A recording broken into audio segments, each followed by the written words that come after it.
રાજકોટમાં સૌરાષ્ટ્ર યુનિવર્સિટીની સરદાર પટેલ ચેર દ્વારા building bond building nation celebration the ideal of Sardar Patel કાર્યક્રમનું આયોજન કરવામાં આવ્યું છે। સૌરાષ્ટ્ર યુનિવર્સિટીના કુલપતિ ઉત્પલ જોશીના માર્ગદર્શન હેઠળ કાર્યક્રમનું આયોજન કરવામાં આવ્યું છે।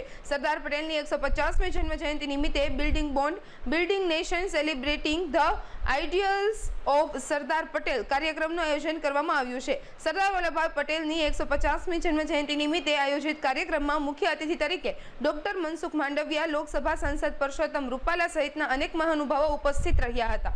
આજે સૌરાષ્ટ્ર યુનિવર્સિટીમાં કાર્યરત સરદાર વલ્લભભાઈ પટેલ ચેર જે ચાલી રહી છે એના ઉપક્રમે સૌના વંદનીય સરદાર પટેલ સાહેબના 150મી જયંતિ નિમિત્તે આખા દેશભરની અંદર એક વર્ષ માટે આ અલગ અલગ વિવિધ પ્રકારના કાર્યક્રમો થશે। સૌરાષ્ટ્ર યુનિવર્સિટીની અંદર સરદાર પટેલ ચેર ચાલે છે, એના ઉપક્રમે આજે એનો પહેલો કાર્યક્રમ to build the nation strong nation એવી એક થીમ ઉપર એક આયોજન કરેલું છે આ સભાગૃહની અંદર। એમાં આદરણીય કેબિનેટ મંત્રી શ્રી મનસુખભાઈ માંડવિયા કે જેમની પાસે યુવા મંત્રાલય ને રમતગમતનું મંત્રાલય છે તેઓ ઉપસ્થિત રહેવાના છે। આ સિવાય આપણા વિસ્તારના સંસદ સભ્ય માનનીય રૂપાલાજી, રામભાઈ મોકરિયાજી અને બીજા વિસ્તારના ધારાસભ્યશ્રીઓ, મેયરશ્રીઓ આ સૌ અને અમારી સૌરાષ્ટ્ર યુનિવર્સિટીની સરદાર પટેલ ચેર છે એના જે અધિકારીઓ છે, અધ્યાપકો અને વિશાળ સંખ્યામાં વિદ્યાર્થીઓ, ખાસ યુવાનો માટેનો આ કાર્યક્રમ છે, એ લોકોની ખાસ ઉપસ્થિતિ છે। આ સમય જે છે એ આપણે નેશન ફર્સ્ટની જે વાત કરીએ છીએ એ પરિકલ્પના સૌથી પહેલી સરદાર સાહેબે જોઈ હતી। તો અત્યારે સરદાર સાહેબના જે જીવનચરિત્ર અને એને જે કરેલા કામો છે એ યુવાનોને અત્યારે ફરી પાછા પ્રસ્તુત છે અત્યારના સંજોગોમાં। તો એ એક પ્રકારની ભાવના જાગે કઈ દૃષ્ટિથી સરદાર સાહેબે જે રાષ્ટ્રને જોડવાનું કામ કર્યું અને નેશન ફર્સ્ટનું કામ જે કર્યું એ જ વાત અત્યારે આવે છે। તો યુવાનોને આના માટે પ્રેરણા મળે અને આવનારા દિવસોની અંદર સરદાર સાહેબના જે જીવન મૂલ્યો હતા એ યુવા પેઢી સુધી અસરકારક રીતે પહોંચે એવો પ્રકારનો પ્રયત્ન આવા માધ્યમથી થશે। લગભગ 800 જેટલા વિદ્યાર્થીઓ જે છે, સભાગૃહ છે અત્યારે પૂરું પેક છે, એટલા વિદ્યાર્થીઓ જે છે એ આમાં ઉપસ્થિત રહ્યા છે। આગામી દિવસોમાં મેં કહ્યું એ પ્રમાણે આ 31મી ઓક્ટોબર 25થી 31 ઓક્ટોબર 2026 સુધી આખું વર્ષ દરમિયાન આપણે સરદાર સાહેબની 150મી જયંતિ ઉજવવા જઈ રહ્યા છીએ।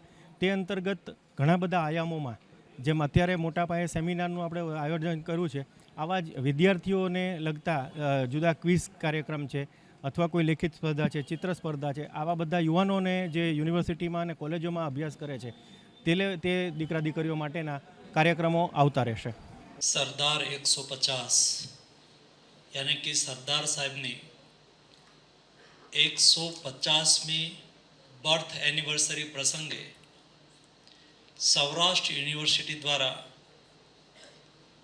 सरदार चेर द्वारा आयोजित આજના કાર્યક્રમમાં આપણા વચ્ચે ઉપસ્થિત સૌરાષ્ટ્ર યુનિવર્સિટીના વાઇસ ચાન્સલર આદરણીય ઉત્પલભાઈ, અમારા વડીલ રાજકોટના સાંસદ પૂર્વ મંત્રી આદરણીય રૂપાલા સાહેબ, અમારા સાથી સાંસદ આદરણીય રામભાઈ, મેયર શ્રી નૈનાબેન, ધારાસભ્ય શ્રી ઉદયભાઈ, મહેન્દ્રભાઈ, દર્શિતાબેન, રમેશભાઈ, આદરણીય માધવભાઈ, ડૉક્ટર રમેશભાઈ, કોઠારી સાહેબ, સૌ ઉપસ્થિત वाला विद्यार्थी भाइयों ने बहनों, दोस्तों मुझे आज खुशी है कि सरदार चेर द्वारा आयोजित આજના કાર્યક્રમમાં આટલી મોટી સંખ્યાની અંદર યુવાનો ઉપસ્થિત છે। કેટલાય યુવક યુવતીઓ વચ્ચે બેઠા છે।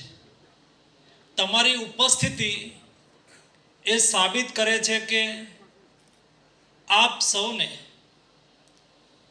આપણા સરદાર સાહેબમાં રુચિ છે, એના જીવન કવનને સમજવા માટે आप लोग प्रयासरत છો। આપની અહીંયા ઉપસ્થિતિ એ બતાવે છે કે દેશના યુવા તરીકે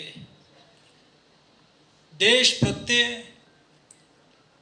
આપનું કર્તવ્ય આપણે હંમેશા અદા કરતા રહીશું એનો એક સિમ્બોલ છે. દોસ્તો, સરદાર 150 યાनी कि कोई भी महापुरुष होय ए महापुरुष ने बर्थ एनिवर्सरी होय, एमनी मृत्यु तिथि होय या तो एमना जीवननी साथे जोड़ेला कोई प्रसंगो होय, ए प्रसंगोने याद करीने कोई ने कोई कार्यक्रमों थता होय छे. आजे 11મી સપ્ટેમ્બર છે. આજે એ દિવસ છે જે દિવસે સ્વામી વિવેકાનંદે શિકાગોની ધર્મ પરિષદની અંદર ભારતીય આધ્યાત્મ વિષય ઉપર પોતાનું ઉદ્બોધન આપ્યું હતું. આ ઉદ્બોધનને લઈને સારી દુનિયાની અંદર એક વ્યાપક અસર ઊભી થઈ. આ દેશની તાકાત, આ દેશની ક્ષમતા, આ દેશના સ્પિરિચ્યુઅલ નોલેજ, આ દેશની વિશેષતા, એનાથી દુનિયા પરિચિત થઈ. દોસ્તો, આજે વિશ્વ બંધુત્વના દિવસના માધ્યમથી સવારે રામકૃષ્ણ મિશનના એક કાર્યક્રમની અંદર હું ગયો હતો. મેં જોયું જે રીતે સમગ્ર દેશમાંથી યુવાનો ત્યાં આવ્યા હતા. સ્વામી વિવેકાનંદે એ વખતે સંદેશ આપ્યો હતો કે મારે દેશને બદલવો છે. મને જો 100 યુવા નચિકેતા મળી જાય તો હું ભારતનું પુનર્સ્થાપન કરી દઈશ. દોસ્તો, એ વખતે સ્વામી વિવેકાનંદે 100 યુવા એ પ્રતિકાત્મક હતા, પરંતુ એમણે સંદેશ આપ્યો હતો કે દેશના યુવાનો દેશના પરિવર્તનની અંદર મહત્વપૂર્ણ ભૂમિકા અદા કરી શકે છે. દોસ્તો, આ દેશને સમયે સમયે ચિંતકોએ સધિયારો આપ્યો છે. સમયે સમયે આ દેશને મહાપુરુષોએ દિશાદર્શન કર્યું છે. અને એટલા માટે જ વર્ષોની પરતંત્રતા પછી પણ આ દેશ આપણી સામે રાષ્ટ્ર પુરુષ તરીકે ખડો છે. દોસ્તો, આ દેશની પરતંત્રતાનો પણ બહુ લાંબો ઇતિહાસ છે. તમારી મારી સૌની જવાબદારી છે.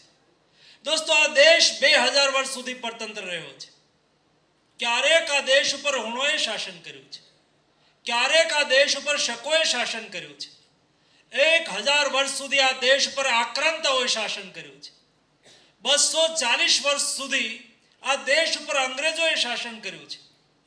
1857નો પહેલો સ્વતંત્ર સંગ્રામ, મંગલ પાંડેની શહીદી, અંગ્રેજોની સામે આઝાદીની લડતની શરૂઆત થઈ. 90 વર્ષની આઝાદીની લડત 1947ની અંદર આ દેશ આઝાદ થયો. દોસ્તો, એ વખતે દેશ બલિદાન માગી રહ્યો હતો.